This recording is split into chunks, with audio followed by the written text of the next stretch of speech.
Happy Sunday. It's the first one of September 2023, 9/3/2023. And we have a brand new book. Went to the library yesterday and picked up 21 books, so this is the first one. A Garden in My Hands, written by Mira Spiral and illustrated by Sandia Prabhat. Looks like some grandparents are celebrating.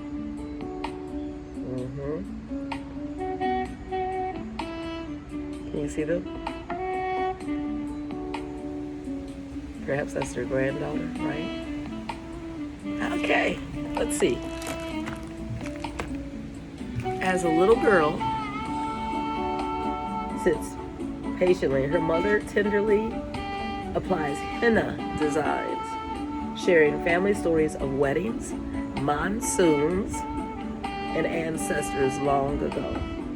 The little girl will have to wait and wait and wait for the henna to dry. Morning can't come soon enough. When the flakes finally wash away, what will they reveal? Here's some designs here.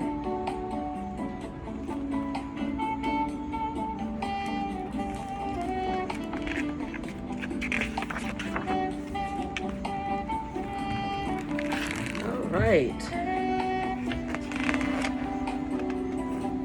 Beautiful illustrations. Hey, I matched the book, the green, favorite color. Let's see, can I read upside down today? Stories and seeds, mama plants in my palm.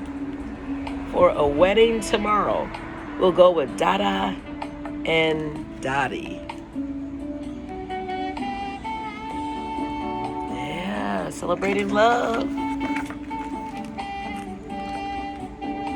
Falling raindrops drizzle unbuds. Mama sings me her monsoon memory.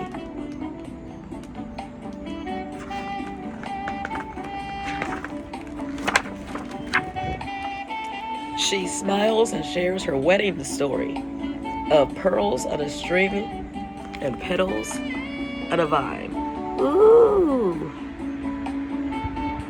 We talked about a wedding yesterday.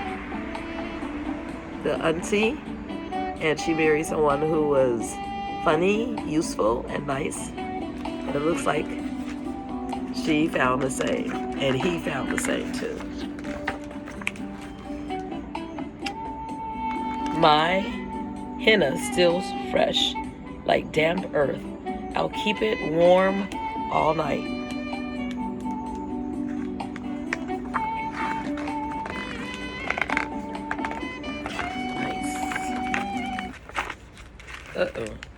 Careful not to snip or smudge a story.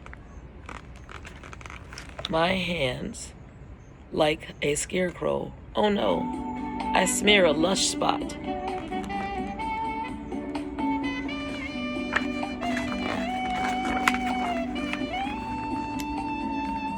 Mama lends a hand, and I stain her new scarf. My two sorry arms will wilt with worry.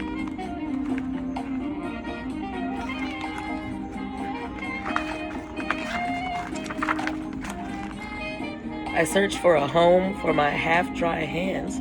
I tuck my henna in and struggle with our stories.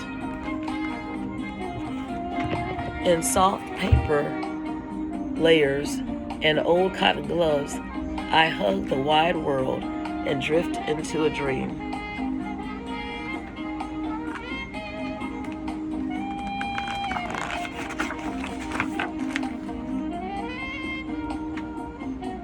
When my eyes catch the sun, I hold my breath. What if it's a mess? What if I lose the story?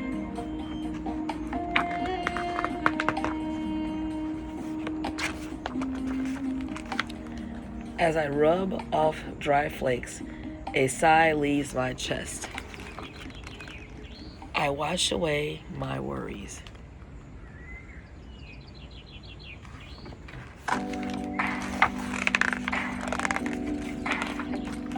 Hey, this. I float into a garden, a bouquet of flowers, peacocks, and paisleys. Beautiful stories in the most perfect shade.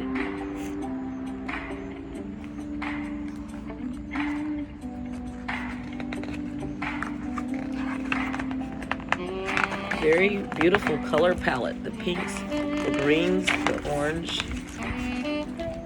My fairy tale hands match my lehenga. Mama leans over, kisses my garden.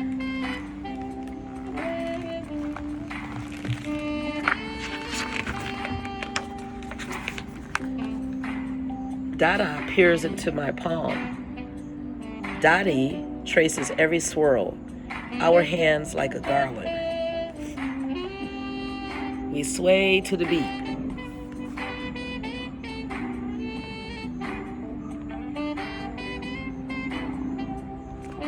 Yeah, celebrate. Oh boy. The sweet smell of henna and stories we carry fill us with pride of a faraway home.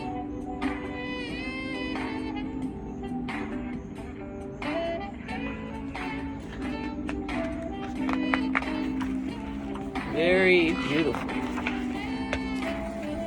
A garden in my hands I will tend for days.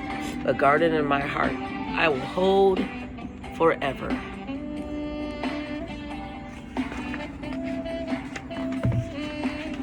And that was it. Oh, some context here. Where did henna come from? From the crushed leaves of the henna plant.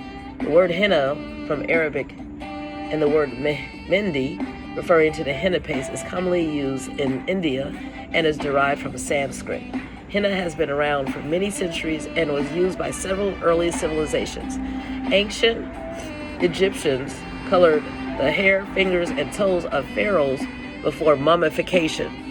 I remember, was it 1974, 1976?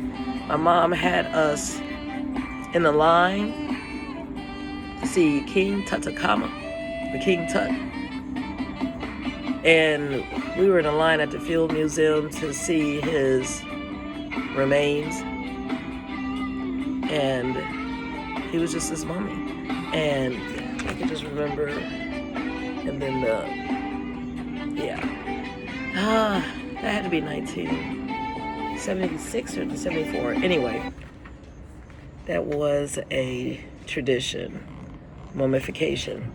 And then I recently went to the Field Museum and we were able to replicate the process, wrapping, preparing the body. It is also believed that applying henna on the body might have originated in the deserts of South Asia and the Middle East, where people wore henna on their hands and feet for its cooling effect. While henna is mostly used to create body art, it is also a natural dye for hair and cloth and is popular in herbal medicine. When do we use henna? It's a sign for celebration, for festivals and weddings in several cultures around the world. How does henna stain our skin, hair, and nails? There's a pigment called lawsum. Crushing or grinding releases the lawsum molecules. Okay, and here are some designs. And as far as the author, when she was a kid growing up in India, her mother often ground henna leaves and applied the paste to palms and fingers. And she would walk around all evening with her arms stretched out in front, careful not to mess up any part of the design. And when her feet were done, which was weird, she would walk around under her heels. She even saved old shirts and skirts just for the henna nights so good clothes wouldn't get stained. All right. That's interesting. She remembers the cool feeling of freshly done hands.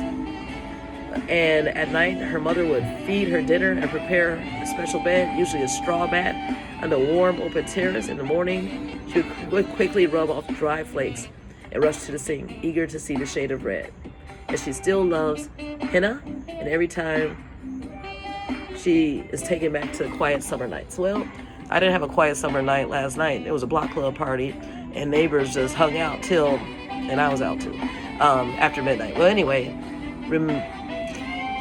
refresh yourselves and enjoy the remaining summer days and nights you have. And you might do some face painting yourself or any type of art. And the cover fell off. There it is. The jacket. Garden with Hands. Oh, and an illustrator.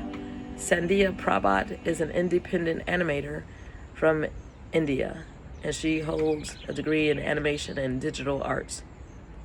And Mira Sriam enjoys writing for children and advocating for early multicultural literacy. She lives with her hubby and 2 children. She's the author. All right.